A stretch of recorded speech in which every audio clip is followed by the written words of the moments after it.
At a family gathering, someone younger mentions that something from childhood was traumatic. Before they can finish the story, an older relative laughs.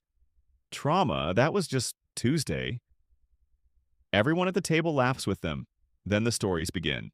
Walking home from school alone, making dinner without supervision, staying quiet when adults were stressed, knowing which floorboards creaked, learning not to ask for help because the answer would probably be, figure it out.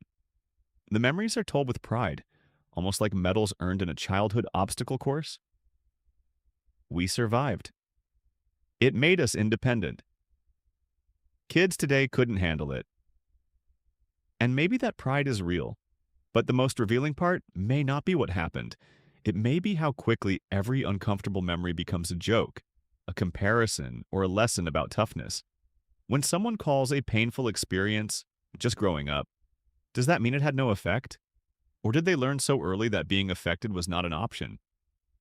For many members of Generation X, the disagreement with younger generations is often described as a difference in vocabulary. One generation talks about trauma, emotional neglect, boundaries, validation, and mental health. The other says, that's just how life was. No one died. My parents did the best they could. It made me stronger. But this is not only a disagreement about words. Sometimes, changing the language means changing the entire story a person tells about who they are. Imagine growing up believing that your greatest strength is that you never needed anyone. You handled problems alone. You stayed calm during chaos. You became useful, competent, and reliable. Then someone comes along and suggests that maybe you should have received more help. That idea may not feel comforting. It may feel insulting. Because if your identity was built around surviving without support, admitting that you needed support can sound like admitting that you were not actually strong. But needing care and being strong were never opposites.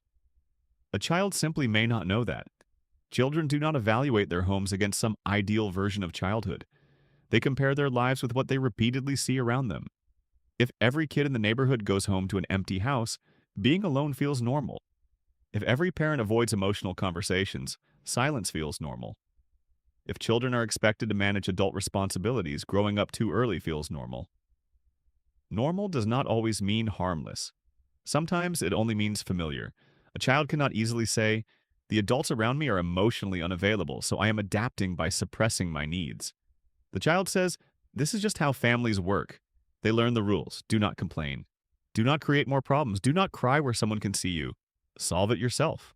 And because those rules help the child function, they begin to feel less like adaptations and more like personality. I've always been independent. I'm just not emotional.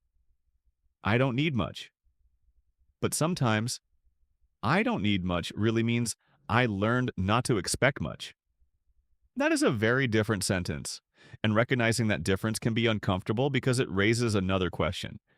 If everyone lived this way, do you even have the right to say it was difficult? This is where comparison enters the story. My father yelled, but he never hit me. We were left alone, but at least we had food. My parents never talked about feelings, but they stayed married. The experience is not evaluated by asking, how did this affect me? It is evaluated by asking, did someone else have it worse? Comparison can create gratitude and perspective. Those are not bad things. But comparison can also become a way of disqualifying your own experience. Pain is treated like a competition. Unless your story wins first place, you are not allowed to admit that it hurt. And this protects more than your self-image. It can protect your family. It can protect the belief that your childhood was basically fine. It can protect the adults who raised you, because acknowledging harm may feel dangerously close to making an accusation. They worked all the time. They didn't know any better. They were raised the same way. They did what they could. All of that may be true. Understanding why someone failed you can create compassion. But context and impact do not cancel each other. A parent can love a child and still leave that child emotionally alone. A family can provide food, shelter, and stability while still teaching everyone to hide fear, grief, or need. The adults may not have been cruel. They may have been overwhelmed, unsupported, or repeating the only model they knew. But explaining a wound does not erase it. This is difficult because the mind often prefers simple stories. Either your parents loved you or they failed you. Either your childhood was good or it was terrible. Either you are resilient or you were hurt. Real life is rarely that clean. You can love your family and recognize its limitations. You can feel grateful for what you received and grieve what was missing. You can be strong because of what you survived and still wish you had never needed that kind of strength. This becomes especially clear when you look at the difference between autonomy and defensive independence. From the outside, they can look identical. Two people may both be capable, organized, and self-sufficient. But one person knows they can handle life alone and still accepts help when it is available. The other person must handle life alone because depending on anyone feels dangerous. One person says, "I can do this." The other says, "I have to do this because no one else will."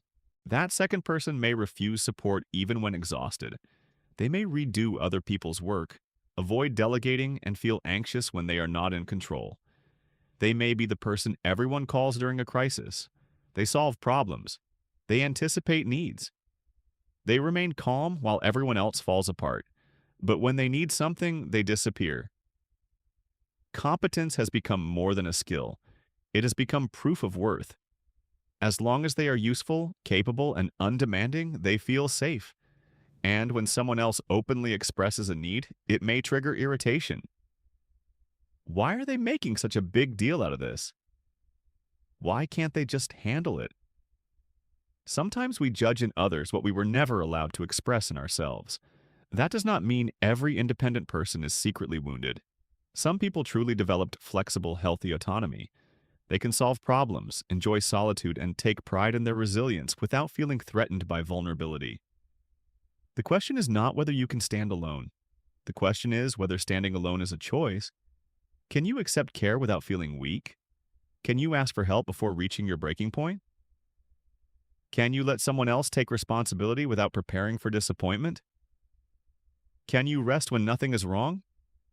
That last question matters more than it seems. Some people are excellent at anticipating problems because they had years of practice. They read the room before speaking. They notice changes in someone's tone. They prepare for what might go wrong. They call it being responsible. And it is a real ability. But when calm feels suspicious, preparation may no longer be only a strength. It may be an old survival rule that never received the message that the emergency ended. Humor can work the same way. Turning a painful memory into a joke can be healthy. Humor gives us distance. It helps us survive absurdity and connect with others who understand. But humor can also close the door before anyone gets too close. You tell the story. Everyone laughs. Someone looks concerned and says, "That actually sounds really hard." And suddenly you change the subject. The joke allowed you to touch the memory without remaining inside it. Because remaining there might bring up sadness, anger, or even tenderness for the child you once were. And those emotions may feel less useful than laughter. For a generation often taught to keep moving, usefulness mattered. Feelings that did not solve the problem were treated like unnecessary weight. So the goal is not to force anyone to call their childhood traumatic. A word is only helpful when it creates understanding. The more useful question is this: what does your strength allow you to do today, and what does it no longer allow you to do? Does your independence expand your life, or does it prevent closeness? Does your humor create perspective or end every honest conversation? Does your loyalty include compassion for your younger self, or only protection for the adults around you? You do not have to reject the person you became. You do not have to surrender your pride. You can keep the competence, resourcefulness, humor, and resilience. But you can also examine the rules hiding underneath them. Maybe the next small step is not a dramatic confrontation with the past. Maybe it is accepting help without immediately paying it back. Naming disappointment without turning it into a joke. Resting before your body forces you to stop. Saying, "That affected me," without adding, "But other people had it worse." Back at the family table, someone still says, "Trauma, that was just Tuesday." Everyone laughs. But now you may hear something else inside that sentence.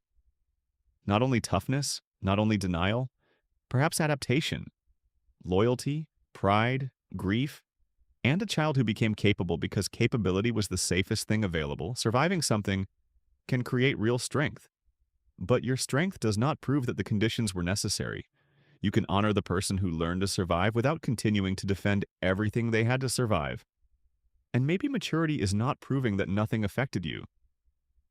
Maybe it is finally being able to look at what happened without losing respect for who you became. If this felt familiar, share your experience in the comments and subscribe for more conversations about the hidden patterns that shape who we become.